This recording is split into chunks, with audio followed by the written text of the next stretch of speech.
L'été d'Exquise Fiction. L'été d'Exquise Fiction. L'été d'Exquise Fiction. C'était quoi pour toi? Pardon ? Pour moi, c'était une pub pour un nouveau modèle d'enceinte Marshall. Et toi, ça te faisait marrer ? C'était pour des nouvelles céréales sans gluten, avec une fille qui s'engueule avec sa mère. C'est bête, mais c'est drôle. Les lunettes connectées de Sam et Max commencent chacune à lancer une nouvelle publicité, mais sont interrompues par le feu passant au vert et le démarrage doux et progressif de la voiture dans laquelle ils sont installés. Les glacis de Sam redeviennent transparentes une fois le carrefour passé, ne lui épargnant rien du paysage gris et macadamé qui s'étale devant eux. La poussière se lève du bitume calciné en gros nuages. Max tapote la branche droite de ses lunettes pour lancer une vidéo. Une leçon, comme d'habitude. Les notions évoquées, biodiversité et mutation génétique, évoquent à Sam de vagues souvenirs d'école plutôt douloureux. Est-ce un cours de biologie, se demande-t-il ? Il aperçoit le lycée de sa petite sœur à quelques mètres sur la droite. Allez Max, on y est. Bon courage pour ton contrôle de quoi déjà ? Extinction linéaire des espèces et précarité des écosystèmes, je te l'ai déjà dit. Ah oui, c'est vrai. La voiture s'arrête, tout aussi silencieusement qu'elle avait démarré au carrefour, sur un emplacement des pauses minutes. Max bondit hors de la voiture. Sam connaît déjà la réponse de sa sœur, mais il tente quand même, baissant la vitre. Au fait, tu viens au concert ce soir ? Sam ressent la vague de chaleur qui s'engouffre immédiatement dans l'habitacle. Il referme prestement. Max fait non de la tête. Il aura essayé.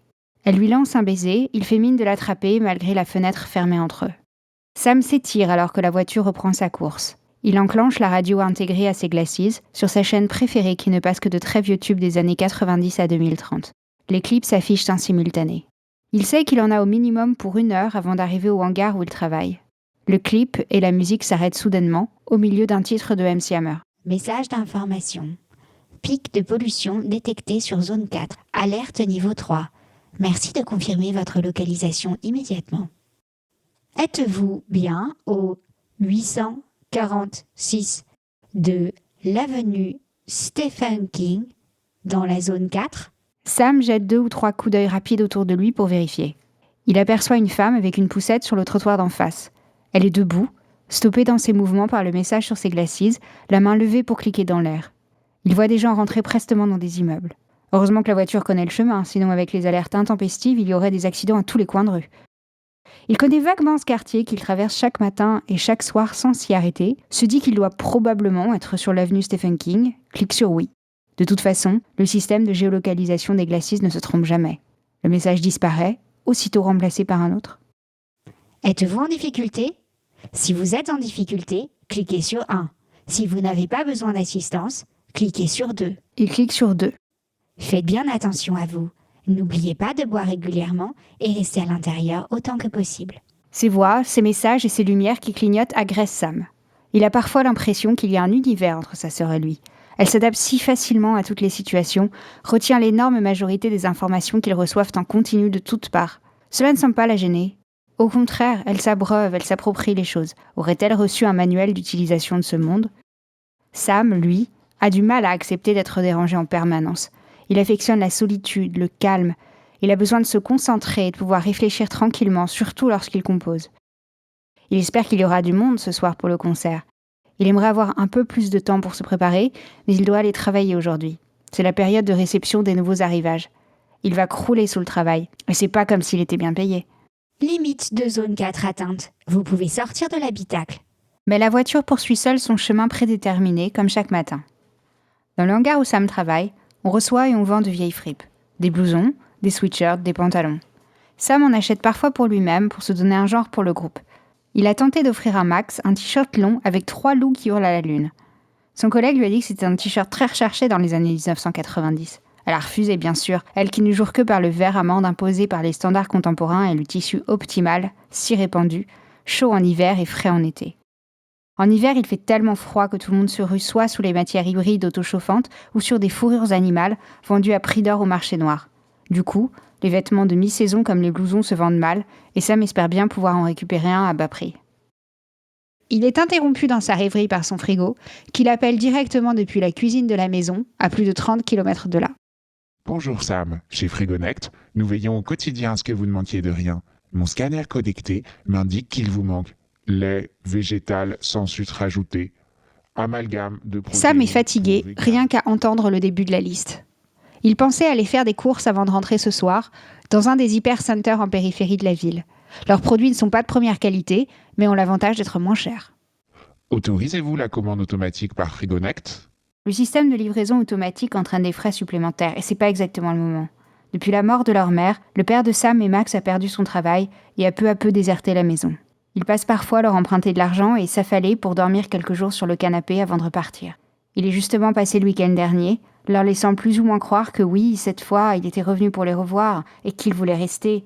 Oui, rester avec eux, comme une famille. On a bien le droit d'entrer chez soi, non ? Il est resté 2 nuits. Le 3e matin, Sam a retrouvé la chambre parentale en chantier, des mégots sur le sol, le frigo vide. Allez, vas-y, commande les trucs. Je n'ai pas compris votre demande. Voulez-vous un récapitulatif de vos produits disponibles dans l'immédiat par Frigonect ? Achetez, putain. Livraison validée. Livraison validée. Sam ferme les yeux pour ne pas avoir à lire le récapitulatif de commandes qui défile sur ses glacis. Il reste immobile, les yeux toujours fermés jusqu'à sentir la voiture ralentir et stopper sa course. Vous êtes bien arrivé à votre destination. Vous êtes arrivé. Vous êtes arrivé. Vous êtes C'est arrivé. bon, j'ai compris. Il est 8h47. Vous avez 7 minutes d'avance sur votre horaire moyen d'arrivée. La température extérieure est de 38 degrés. Sam peut voir la porte d'entrée du hangar depuis son siège. Il reste là, hébété, déjà à bout de force. L'idée de passer encore une journée à trier le contenu improbable de boîtes poussiéreuses dans une salle sans fenêtre le déprime d'avance. En plus, il a soif et il n'a pas eu le temps de prendre ses protéines en gélule ce matin. Il sait que la migraine le guette. Il aperçoit une jeune femme traverser le parking. Il a l'impression de la reconnaître, ou plutôt, c'est son pull qu'il reconnaît. Elle porte une salopette en jean ouverte sur un côté, laissant dépasser un gros sweatshirt, repose en paix Grumpy Cat, qui vient justement du magasin. Ses cheveux sont relevés en une couette au-dessus de sa tête. Personne ne s'habille comme ça. Elle entre dans le café sur sa droite. Sam n'y met jamais entré, même s'il travaille juste à côté. Et s'il osait, il aurait bien besoin d'un petit déjeuner. Mais ça bosse. Il faut faire vite, elle risque d'arriver d'une minute à l'autre et s'il la croise sur le parking, c'est foutu pour le café. Allez, juste un shaker de protéines, et promis, dans 5 minutes, il est au boulot. Une fois dehors, la chaleur le fait immédiatement suer, mais un sentiment de liberté l'envahit. Une publicité se lance sur ses glacis pour un jus de fruits pressé à froid disponible dans le café vers lequel il s'avance. Sam enlève ses glacis avant d'en entendre le prix. Une fois entré, la clim du café lui semble une bénédiction. Il regarde autour de lui, peu de gens, un groupe de pompiers en pause sur sa droite, quelques étudiants épars devant leur ordinateur et tasses de café grandes comme des pintes. Enfin, 2 hommes en costume sur des tabourets de bar. La jeune fille est également assise au comptoir, à quelques mètres des 2 pingouins. Il s'assoit sur une banquette. C'est une banquette rouge en cuir. Elle fait vieillotte comparée à la table où trône un écran tactile. Avant de pouvoir accéder au menu, Sam doit entrer son numéro d'identification. Il tente de laisser l'espace prévu blanc sans réponse. Il n'y obtient malheureusement qu'un message d'erreur. Contraint, il entre son code. Bienvenue au New Hard Rock Café, Sam. Le menu apparaît. Sam est surpris par la carte et les choix proposés, très gourmands, différents de ceux qu'il fréquente en général et qui mettent l'accent sur les produits végétaux et pauvres en calories. Il ne se refuse rien, commande un milkshake, un muffin au chocolat, un muffin banane pécan et un grand café. Alors qu'il commence à se détendre et s'enfoncer dans la banquette, une serveuse s'approche de lui. Excusez-moi, monsieur, c'est bien vous qui avez commandé le milkshake ? Oui, C'est pour vous ou pour emporter ? c'est pour moi. Ah, il doit y avoir un problème alors, parce que le système me dit que vous avez une intolérance au lactose. Alors c'est vous ou c'est pas vous ? Sam soupire, se frotte les yeux. Écoutez, oui, ok, je comprends, mais j'aimerais juste un milkshake en fait. Attendez, j'ai pas que ça à faire, moi. Le système me dit que vous avez une intolérance au lactose, alors on ne sert pas de milkshake. Je veux pas de problème, moi. Je tiens pas à me faire virer si vous êtes malade dans mon restaurant. Elle a haussé le ton sur ces derniers mots. L'effet recherché est immédiat. Sam réalise que quelques paires d'yeux commencent à se tourner vers eux. Le comble, la jeune fille au bar les regarde et esquisse un sourire. La serveuse continue à pérorer. Il faut que Sam l'arrête, c'est trop embarrassant. C'est bon, juste les muffins et le café alors. Merci. Alors qu'il regarde soulagé la serveuse repartir enfin vers les cuisines, il croise le regard de la jeune fille. Elle sourit, il hésite un instant et lui fait un signe, pointant du doigt la banquette vide en face de lui. Elle fait non de la tête, il insiste, elle finit par acquiescer. Elle rassemble ses affaires et vient le rejoindre. Hello ? Hello. La serveuse arrive avec les muffins. Bon, du café pour tout le monde. Tous deux hochent la tête, sans oser encore se parler. Sam sourit, entreprend de couper les muffins. On partage ? Oui, volontiers. La serveuse n'est pas commode, mais les viennoiseries sont à tomber. En effet. Sam s'étouffe presque à essayer de manger et parler en même temps. Décidément, il ne fait que de se ridiculiser ce matin. Il tente de rebondir. Ah, je le connais ce sweatshirt. Je travaille à l'entrepôt d'à côté. Ah, vraiment? J'adore ce magasin, vous avez des trucs super. Ton t-shirt vient de là-bas aussi? Sam revérifie rapidement. Il est un peu déstabilisé, alors de là à se souvenir du t-shirt qu'il porte. Ah, non, celui-là, je l'ai acheté en ligne. Tu connais ce chanteur? Michael Jackson? Jackson. Non, je crois pas. Il était très très connu dans les années 80 et même au début des années 2000. Mais sa musique a été interdite pour des problèmes de mœurs. Et peu à peu, on l'a oublié. T'es un peu rebelle, c'est ça? Non, je dirais pas ça. La serveuse passe près d'eux avec 2000 chèques sur un plateau qu'elle amène au groupe de pompiers. Mais franchement, j'aimerais juste pouvoir commander ce qui me fait envie. Au fait, tu m'as pas dit ton prénom? Bonnie. Moi, c'est Sam, enchanté. Enchantée. Alors dis-moi, Bonnie, tu n'aurais pas toi aussi envie de pouvoir, des fois, faire ce qui te plaît, sans avoir à faire attention, qu'on te laisse vivre un peu? Genre, sans savoir l'heure exacte ou quelle est la couleur du slip du mec devant toi? Et tu ferais quoi, toi, si tu pouvais faire ça? À part te rendre malade dans les restos, bien sûr. Attends, laisse-moi réfléchir. Si, je sais. Boire trop, même au-delà de mon niveau personnel recommandé, et avoir mal à la tête le lendemain. Waouh! Alors toi, t'es un badass. Ok, et toi alors? Eh ben, voyons. Mon boulot consiste à corriger les traductions des intelligences artificielles et j'ai des deadlines très serrées.